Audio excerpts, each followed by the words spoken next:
We feel it's really important to do a major motion picture now to get to the general public, to introduce to them what science and technology can do under the direction of the Venus Project within a resource-based economy. I think a motion picture can be played over and over again.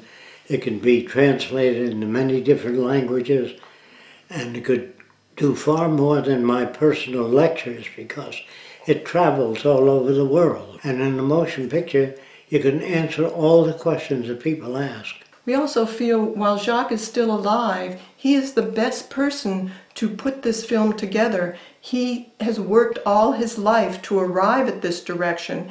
He hasn't just read books. He has experimented and worked with people and worked with technology and showed just how a resource-based economy can function and what it will look like.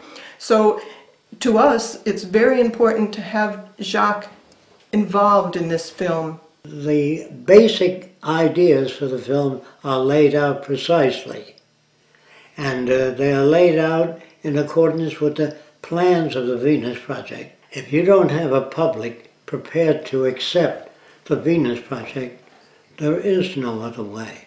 All of the future scenarios in science fiction films are detrimental, are scary, are technology overcoming and killing people, dictatorial governments and technology watching your every move. This is quite the opposite of the Venus Project for anybody who knows about it.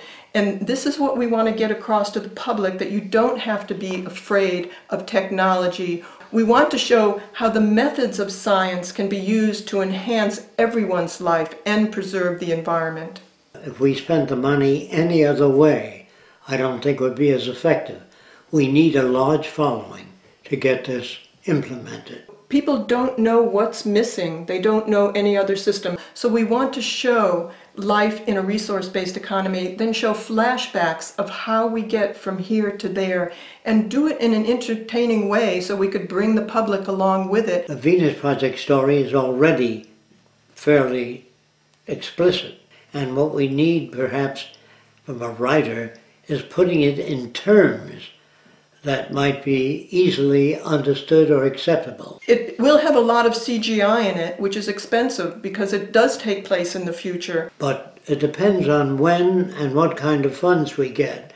That will dictate, say, the type of script. The more funding, the more elaboration. That depends on what people do to help support the project. We would have information on the internet as to how much has come in, where it's going to, and we have to do this because we're aiming to get the donations through our nonprofit 501c3 organization called Future by Design, and lawfully everything has to be transparent, and it would be. If we do make a profit, we will build the first city, or we will do additional films, shorter films, but many of them. People will walk out of this film with a definite direction to work towards, and knowing the difference between what they have today and the possibilities of the future within a resource-based economy. We want them to understand it so much so they'd walk out and say, why don't we live like this today?